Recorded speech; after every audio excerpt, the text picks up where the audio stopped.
Good afternoon, everyone. Thanks so much for sticking with us this afternoon. And I'm a consultant psychiatrist. I'm a policy lead for the Royal College of Psychiatrists in Scotland. But for most of the week, I suppose I'm a clinician working on the front line in the NHS. And it's a real pleasure this afternoon to quickly talk about some of the positives and some of the challenges that we're facing currently in the mental health and social care system, and really how things have changed dramatically because of the digital possibilities over the last few years. I think most people's jobs have really changed night and day over the last 10 years, and I can't believe what's possible now in terms of the digital opportunities in my work. I work in NHS Forth Valley, so we've got pockets of urban deprivation. We have sheep farmers in the hills and everything in between. But really for about at least 10 years, myself and my colleagues have been trying to get telemedicine up and running, really to try and reach out to these far-flung rural communities. Absolutely no progress whatsoever. First wave of the pandemic, we got that done in 10 days. So really for us, it was the pandemic what won it. And although it was a really dreadful time for all of us that were working in the NHS at that time, we must never forget that actually from proposing this online consultation system to getting it built, to getting everybody to use it, took us 10 days. So we did that then, and we need to keep doing that when we need to change things. Near Me's, I think everyone's familiar with, really has opened things up, and I'll explain a bit more about how that affects my work in a minute. But also in the mental health landscape, the possibilities of delivering online group therapy has been extraordinary. So traditionally, there would be me, or there would be client and a therapist in a room. There'd be a one-to-one interaction. At a push, you might be able to get 5 people or 10 in a group room. But really now, with online group therapy, there is no limit to the number of people that you can treat at once. And we could do a therapy session now if you wanted that. Probably just want to get home, I imagine. It's been transformative for conditions like agoraphobia, where people are terrified to leave their homes. Previously, this was so resource intensive for us. We'd have to get staff to go out to the person's home, or we'd try kind of coaching a person on the phone, which was massively unsatisfactory. Now you can actually reach out to somebody who's terrified within their home. You can establish a relationship with them, and then you can start to do therapy with them. Again, a lot of my work as a psychiatrist, as I'm trying to triangulate information, there's very limited value to what I get one-to-one in a consultation in a clinic room. That's very much dipping a teaspoon in a swimming pool. Often what I'm trying to do when I'm risk assessing the situation is, what's the situation like at home? What's the situation like with your kids? But now when I'm doing a clinic, I can visit 10 people's homes in a morning without leaving my office.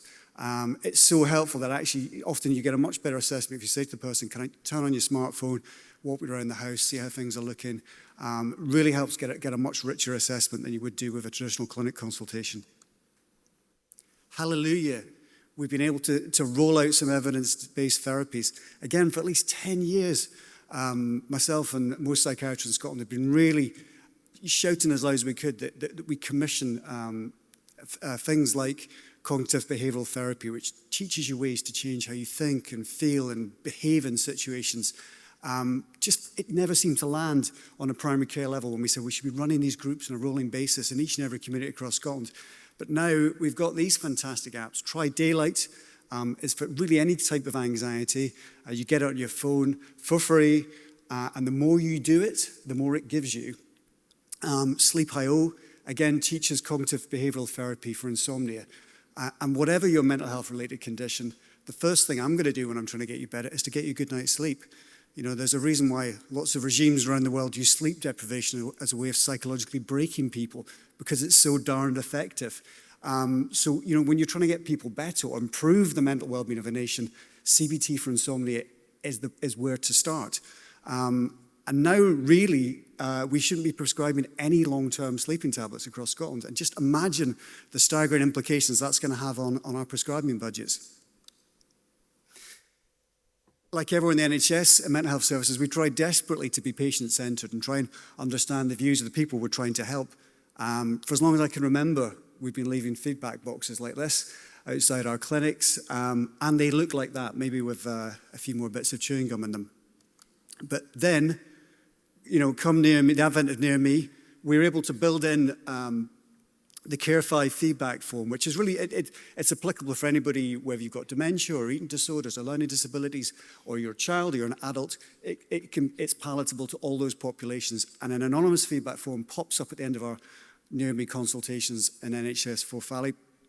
And again, it's quite small text, but you can see over 1,000 people. That was the first 6 months of us using Near Me across our mental health services. 1,000 people told us that actually, most of the time, 73% of the time, we're providing excellent care. And what a fantastic piece of good news to feed back to frontline staff who are working through the pandemic, because goodness knows they needed some good news at that time.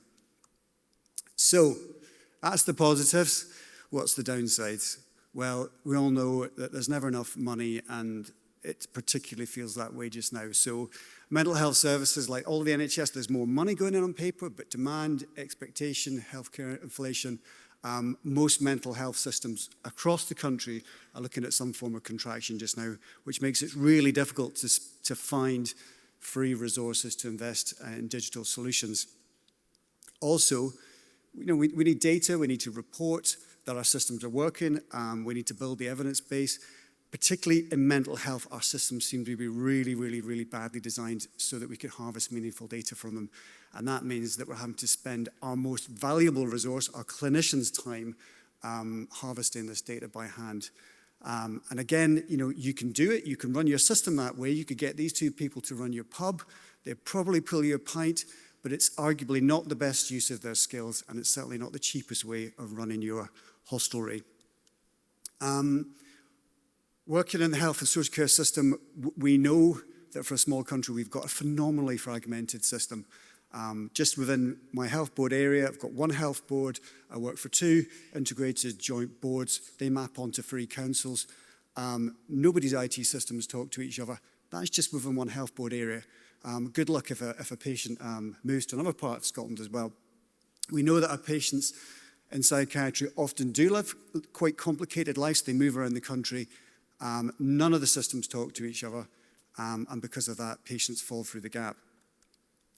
Fairly stark illustration of this was a case that was publicised by the Mental Welfare Commission last year, where a young man with schizophrenia had quite a rare but well-recognised complication of schizophrenia, which is that when he became unwell, he just drinks so much water that it can be fatal. He can drown. He drinks so much water.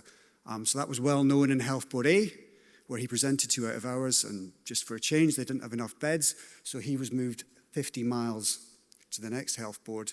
Guess what? The 2 IT systems didn't talk to each other. This vital piece of information was lost. 3 days later, the young man was dead. And again, I think another problem that we're coming up against in my day-to-day work is I think, the public are often spending quite a long time on waiting lists. They've been given digital solutions, I suppose, as a way of trying to triage the demand that's there. But fundamentally, we are social animals as human beings. We're designed to interact with each other in person. And I think that there's a limit to how much tolerance the public has when they're directed towards digital resources. And this memorable quote was actually said to me by a member of staff who was struggling a little while ago when I suggested, ways that they could improve their resilience at work.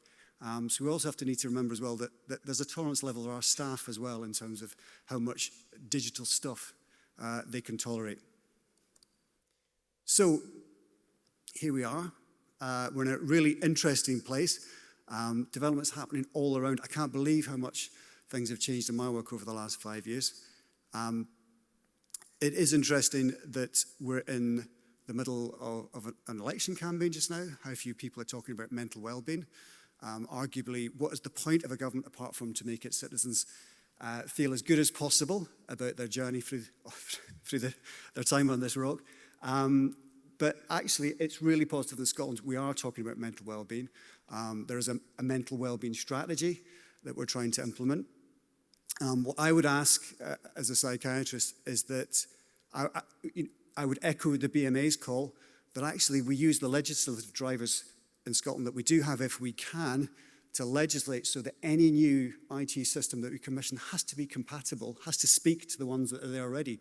Because then in a generation, we would actually have an interconnected system and we wouldn't have the situation where every night patients can fall through the gap when they travel across the country.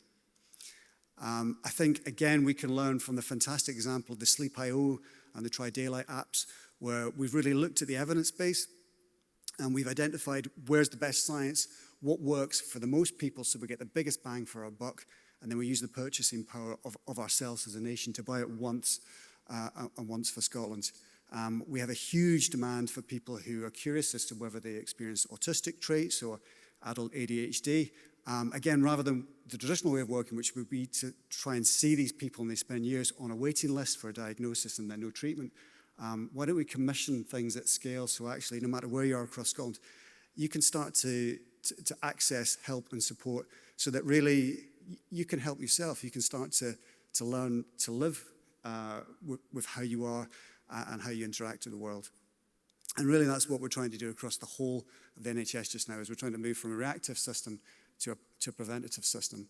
And we've got a great opportunity to use digital tools to do that.